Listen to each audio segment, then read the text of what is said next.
예수님께서는 앞서 11장 마지막에서 수고하고 무거운 짐진 자들아 다 내게로 오라 라며 율법과 죄의 짐으로 인해 고통받는 모든 사람을 초청하셨습니다. 그리고 이 초청의 대상에는 예수님을 잘 따르는 자들뿐만 아니라 예수님을 거역하는 백성, 바리새인과 서기관도 포함되어 있었습니다. 하지만 오늘 말씀 12장을 보시면 바리새인들이 그 예수님의 초청을 거부하는 모습을 볼 수 있습니다. 곧 안식일이라는 중요한 율법의 문제를 걸고 넘어지며 예수님을 재판에 넘기고자 합니다. 예수님께서는 그 율법으로부터 자유를 그리고 쉼을 주겠다고 하셨는데 이들은 그 쉼의 날을 문제 삼아서 율법의 멍에를 계속해서 자신이 메고 다른 사람에게도 지우려고 합니다. 구체적으로 보시면 1절부터 8절에서 제자들이 밀밭 사이를 지나다가 배가 고파서 이삭을 잘라 먹었습니다. 율법을 보면 배고픈 사람은 언제든지 남의 밭에 이삭을 따먹으며 생존할 수 있도록 했습니다. 하지만 바리새인들은 제자들이 그 이삭을 잘라 먹는 것을 보고서는 안식일에 하지 못할 일을 했다며 비난합니다. 그러자 예수님께서는 너희가 율법에서 읽지 못하였느냐라는 말로써 바로 가르치십니다. 그들이 성경의 문자, 자구에는 익숙하면서도 그 성경이 담고 있는 정신은 깨닫지 못하는 점을 지적하신 것입니다. 예수님께서 인용하신 이 말씀에서 다윗은 자기 군인들과 함께 사울을 피해 다닐 때 원래는 제사장만 먹을 수 있는 성전의 진설병을 먹었습니다. 예수님께서는 이 말씀을 인용하시면서 하나님의 백성이 굶어 죽지 않도록 율법 규칙을 유연하게 적용하시는 그 하나님의 자비를 생각해 보라고 하십니다.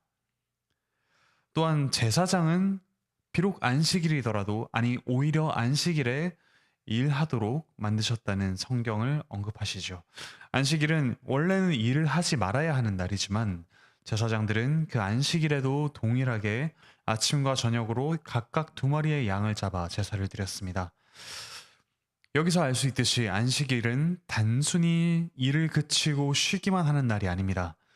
오히려 주님의 은혜를 생각하며 주님께 나아가는 날, 예배하는 날이죠. 이 일을 위해서 제사장들은 힘든 노동을 기꺼이 감당해야 했습니다. 또한 예수님께서 인용하셨던 나는 자비를 원하고 제사를 원하지 않는다.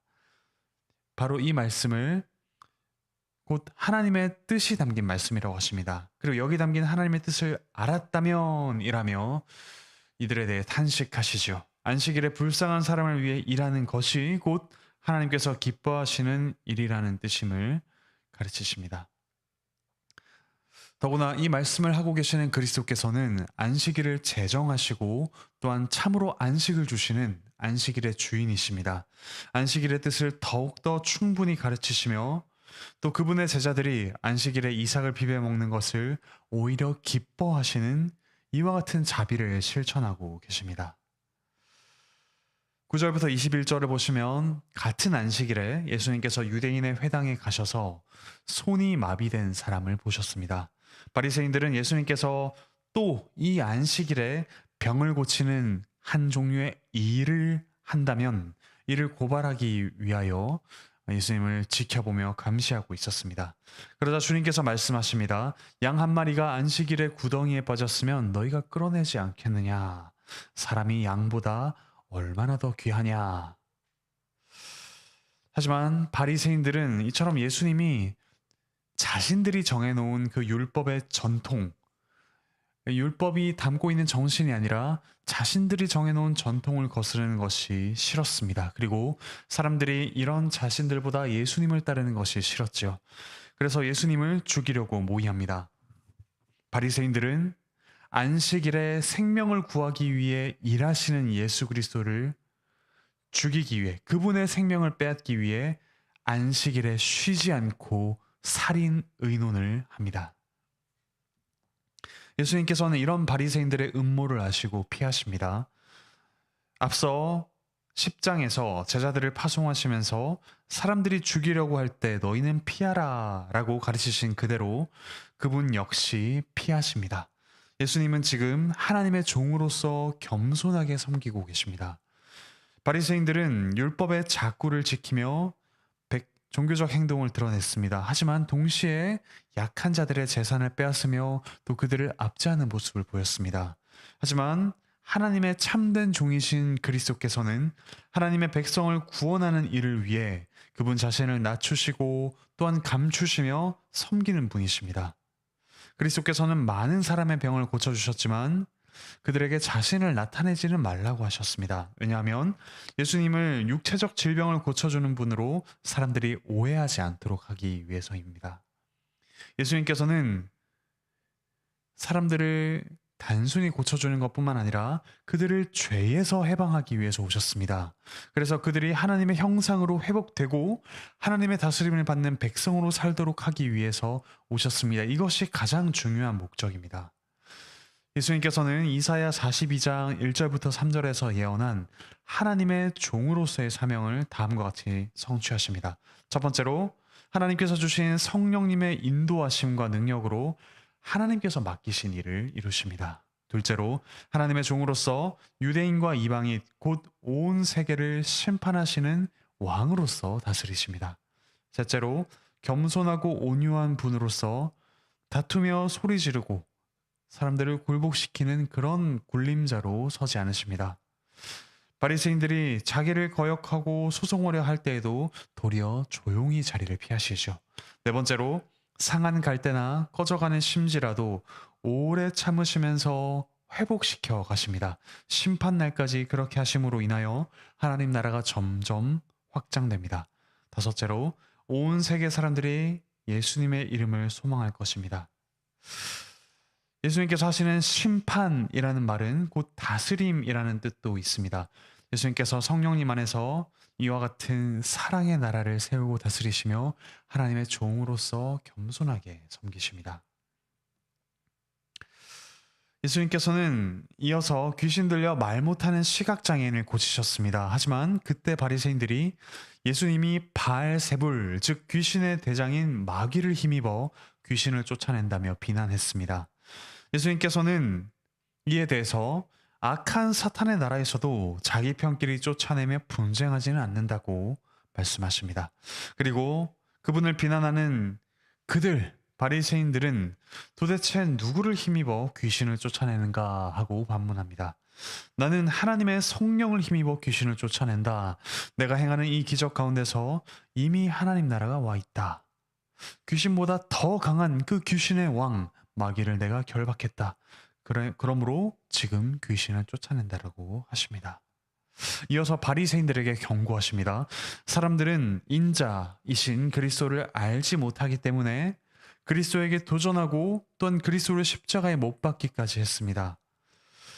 이에 대해서 주님께서는 알지 못하고 죄를 지은 자들은 성령의 역사를 통해 회개하고 변화시키십니다. 그러나 회개하도록 이끄시는 성령님마저 거절하는 사람은 구원받지 못합니다. 바리새인들은 지금 자신들의 눈앞에서 그리스도께서 하나님의 능력으로 성령으로 귀신을 쫓아내는 것을 보았습니다. 그들은 하나님께서 그 일을 하신다는 것을 분명히 보고 알고 경험했습니다. 그럼에도 이것이 하나님께서 하신 일이 아니라고 주장합니다. 하나님을 배반하는 사악한 생각이죠. 성령님의 능력이 나타나는 것을 분명히 알면서도 반역하는 이런 자들은 영원히 구원받지 못합니다. 이것이 바로 성령 모독죄입니다. 다만 예수님을 배반하는 모든 죄가 성령 모독죄는 아닙니다. 베드로가 예수님을 3번이나 부인했지만 그는 악한 의도를 가지고 그렇게 한 것이 아니라 믿음이 약해서 넘어진 것이었습니다. 예수님께서는 그와 다른 바리새인들에게 말씀하십니다. 독사의 자식들아. 곧 세례 요한이 이전에 회개하지 않으면서도 하나님의 은혜를 바라며 나오는 바리새인들에게 한 말입니다. 세례 요한은 그리스도께서 오시면 심판하실 것이라고 예언했습니다. 그리고 바로 그 예언대로 그리스도께서 이제 심판을 선언하십니다. 또한 재림하실 때 그 심판을 집행하실 것입니다. 예수님께서는 계속해서 책망하시며 나무도 좋고 열매도 좋다 하든지 나무도 좋지 않고 열매도 좋지 않다 하든지 하라 라며 행동으로 사람의 된대미를 안다고 말씀하십니다. 곧 사람의 마음에 쌓인 생각이 말이라는 행동으로 밖으로 나오는 것을 지적하고 계시죠. 말을 통해 영혼의 상태를 알 수 있습니다. 서기관과 바리새인들은 예수님의 가르침뿐만 아니라 또한 그분이 행하시는 많은 표적을 보았지만 또다시 38절부터 41절에서 표적을 구합니다. 그리스도를 시험하는 것이죠. 그런 자들에게 그리스도께서는 그분 자신을 과시하기나 하듯이 표적을 행하지 않으십니다. 오직 요나의 표적을 주겠다고 하십니다. 구약의 요나 선지자가 하나님께 불순종하여 물고기 뱃속에서 3일 동안 갇혀 있었습니다. 그에게는 그것이 곧 죽음의 시간이었죠. 예수님께서도 그분 자신의 죄가 아니라 우리의 죄 때문에 십자가에서 죽으셔서 3일 동안 무덤에 갇혀 계실 것입니다. 그리고 다시 부활하시는 표적을 보여주시겠다고 하십니다. 죄로 인해 하나님의 저주와 심판 아래 있는 우리와 같은 사람을 용서하여 거룩한 백성을 만드는 것, 이것이 바로 예수님께서 주시는 참된 표적입니다. 사람들이 그분에게 도전하는 그 순간에 십자가의 구원 복음을 전하시는 이것이 바로 놀라운 표적이 아니겠습니까? 예수님께서는 십자가를 믿지 않는 자들에게 심판을 선언하십니다. 과거 니느웨 사람들은 요나의 표적을 보고 회개했습니다. 심판날에 이 이방인 니느웨 사람들은 예수님이 하시는 표적을 보고도 믿지 않는 지금의 이 바리새인들을 정죄할 것입니다. 42절에서 솔로몬의 지혜의 말을 들으러 온 남방 여왕은 예수님의 지혜를 배우고도 믿지 않는 이 시대 사람을 정죄할 것이라고 하십니다. 예수님께서는 솔로몬보다 크신 지혜로운 참된 왕이시기 때문입니다. 44절에 집이라는 말이 나오는데 이 집은 곧 사람의 영혼을 가리킵니다.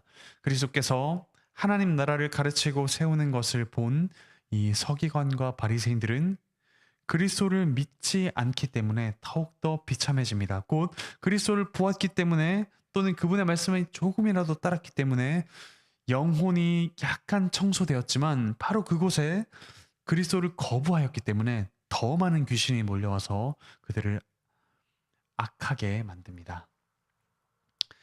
이어서 46절부터 50절에서 예수님께서는 고난당하며 손가락질 받는 제자들을 형제 자매라며 크게 높여주십니다. 예수님께서 전하신 하나님 나라의 법에 순종하며 살아가는 자들이 바로 예수님의 가족입니다. 사랑하는 형제 자매 여러분, 그리스도께서 이 땅에 오셔서 우리에게 참된 안식을 주십니다. 참된 안식이란 우리가 남들보다 더 많은 재산, 더 큰 힘, 더 높은 지위를 확보함으로써 갖춰지는 것이 아닙니다. 참된 왕이셔서 사탄과 귀신과 모든 악한 것을 이기시는 그리스도, 참된 선지자이셔서 그분이 행하신 모든 표적이 우리의 죄를 용서하시는 하나님의 놀라운 사랑, 그 죄를 말소하시는 하나님의 놀라운 거룩함을 보여주시는 바로 그 그리스도, 또한 참된 제사장이셔서 성전보다 더 크신 이로써 우리를 긍휼히 여기시는 그리스도, 그분을 믿고 따르며 그분을 따라 닮아가는 우리에게 참된 안식이 있습니다. 우리의 어떤 노력이 아니라 그분이 베푸시는 일을 믿고 고백하며 또한 우리가 그분을 닮아갈 때 참된 안식이 있습니다. 사랑하는 형제자매 여러분, 그러므로 이 그리스도를 믿고 여러분의 주님으로 고백하시길 바랍니다. 이 세상에 나를 섬기라, 나를 따르라고 말하는 수많은 우상이 될 만한 반짝이는 것들이 있습니다. 그러나 그것들이 아니라 우리를 위해 겸손히 하나님의 종으로서 우리의 모든 죄를 지고 죽으신 그리스도를 우리의 주님으로 고백합시다. 그분이 우리의 모든 죄짐을 지고 죽으시며 우리에게 참된 안식을 주십니다. 우리에게 하나님 아버지를 가리키는 선지자가 되시며 우리를 선하게 다스리시는 왕이 되시고 또한 우리에게 자비를 베푸시는 참된 제사장이 되십니다. 그분을 따라 우리 역시 이 땅에서 악한 세상 문화와 싸우는 왕으로서, 또한 위험에 처한, 또 참으로 어려운 상황에 처한 이들을 긍휼히 여기는 제사장으로서, 또한 그리스도를 가리키며 삼위 하나님을 참으로 전파하는, 우리의 말과 행동으로 전파하는 선지자로서 참되게 살아갑시다. 그때 우리를 통하여 참된 왕이시며 안식일의 주인이신 그리스도께서 그분 자신을 택한 자들에게 나타내실 것입니다. 그와 같은 놀라운 그리스도를 따르는 은혜, 그리고 그리스도를 전파하는 그 삶을 살아가시길 바라고 축복합니다. 기도합시다. 하늘에 계신 우리 아버지 하나님, 참으로 감사드립니다. 이 쉼 없는 세상 가운데 안식일의 주인을 보고도, 안식일의 주인의 이야기를 듣고도 거부하며 끝내 안식일을 범죄의 날로 바꾼 바리새인과 같은 이 세상을 돌아보게 하시니 감사드립니다. 저희 역시 안식일을, 참된 안식을 누리며 예배하고 또한 생명을 살리는 날이 아니라 우리 자신의 욕망을 따라 그 욕망을 채우고 또 다른 이들을 보다 앞서가기 위해 달려가는 그런 날로 삼고 있지는 않은지 정직하게 돌아보며 회개하게 하여 주시옵소서. 이런 저희를 위해 죽음까지, 하나님의 저주까지 짊어지시고 참된 생명, 참된 안식을 주신 저희의 왕, 제사장, 선지자이신 그리스도를 찬양합니다. 그리스도를 따라 그리스도를 전파하며 그리스도를 닮아가는 복된 삶을 살아갈 수 있도록 주께서 은혜 내려 주시옵소서. 가정과 직장과 학교에서 그리스도를 주로 고백하며 또 그리스도를 말과 행동으로 전하는 저희가 되게 주께서 은혜 내려 주시옵소서. 몸과 마음의 아픔이 있는 자들 주께서 속히 회복시켜 주시고, 주님 다시 오셔서 이 완악한 세상 가운데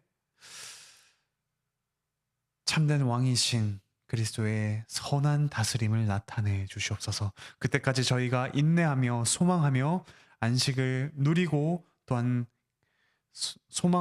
소망하며 살아갈 수 있도록 주께서 은혜 베풀어 주시옵소서. 감사드리며 예수 그리스도의 이름으로 기도합니다. 아멘.